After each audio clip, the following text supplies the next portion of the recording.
இயல் 1ல் இருக்கக்கூடிய கவிதை பேழை ஒன்றல்ல இரண்டல்ல.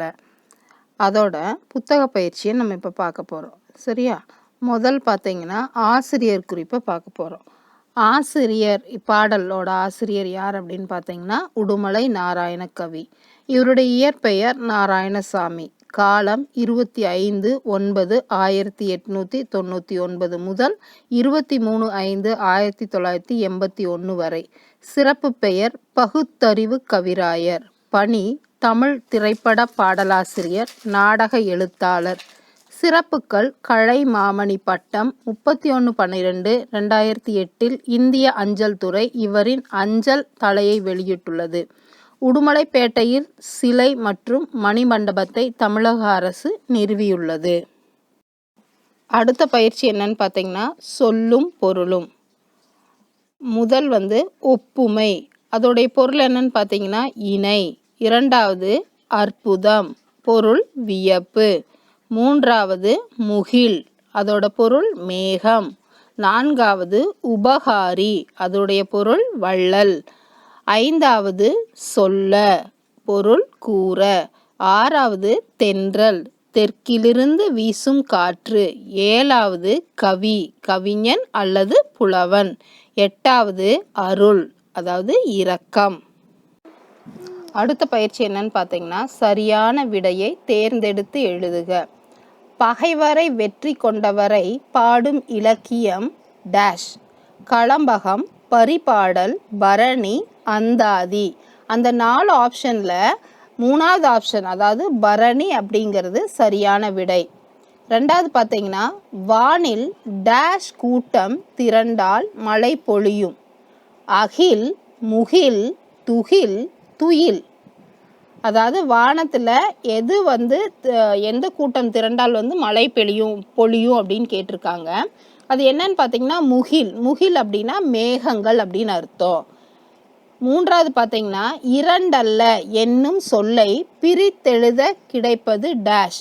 2 கூட்டல் தல்ல, 2 கூட்டல் அல்ல, 2 கூட்டல் இல்ல, 2 கூட்டல் அல்ல. அப்போ 4வது ஆப்ஷன் தான் சரியான விடை, 2 கூட்டல் அல்ல என்பது. 4வது பார்த்தீங்கன்னா தந்துதவும் என்னும் சொல்லை பிரித்தெழுத கிடைப்பது டேஷ்.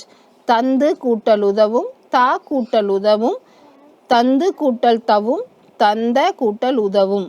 அப்போ தந்து கூட்டல் உதவும், அதாவது ஃபர்ஸ்ட் ஆப்ஷன் தான் கரெக்டான விடை.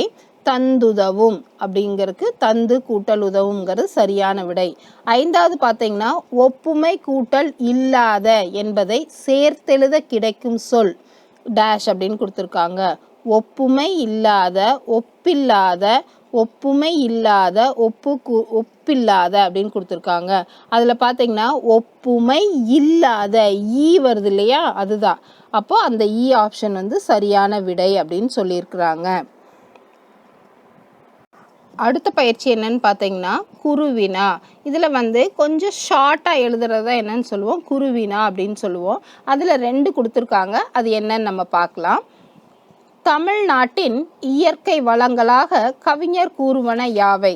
தமிழ்நாட்டின் இயற்கை வளங்களாக கவிஞர் கூறுவன யாவை?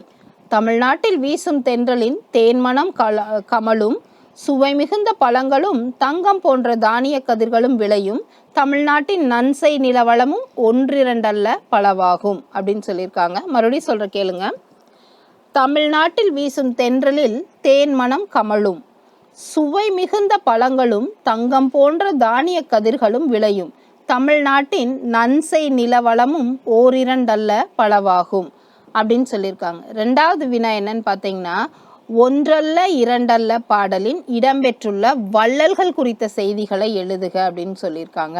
ஒன்றல்ல இரண்டல்ல பாடல்ல எந்தெந்த வள்ளலை சொல்லியிருக்காங்க அப்படிங்கிறத பற்றி எழுத சொல்லியிருக்காங்க.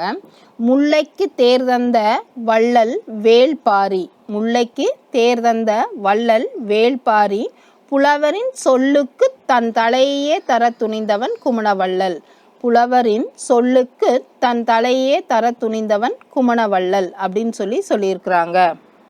அடுத்த பயிற்சி பார்த்தீங்கன்னா சிறுவினா. அதாவது கொஞ்சம் அதை பற்றின வினா என்ன எழுதணுமோ அதை மட்டும் எழுதுனா போதும். தமிழுக்கு வளம் சேர்க்கும் இலக்கிய வகைகளாக கவிஞர் கூறுவன யாவை? பகைவரை வென்று பாடுவது பரணி இலக்கியம். பகைவரை வென்று பாடுவது பரணி இலக்கியம். பரிபாடல், கலம்பக நூல்கள், எட்டுத்தொகை, திருக்குறள், சங்க இலக்கியங்கள் ஆகியன தமிழுக்கு வளம் சேர்க்கும் இலக்கிய வகைகளாக கவிஞர் கூறுகிறார்.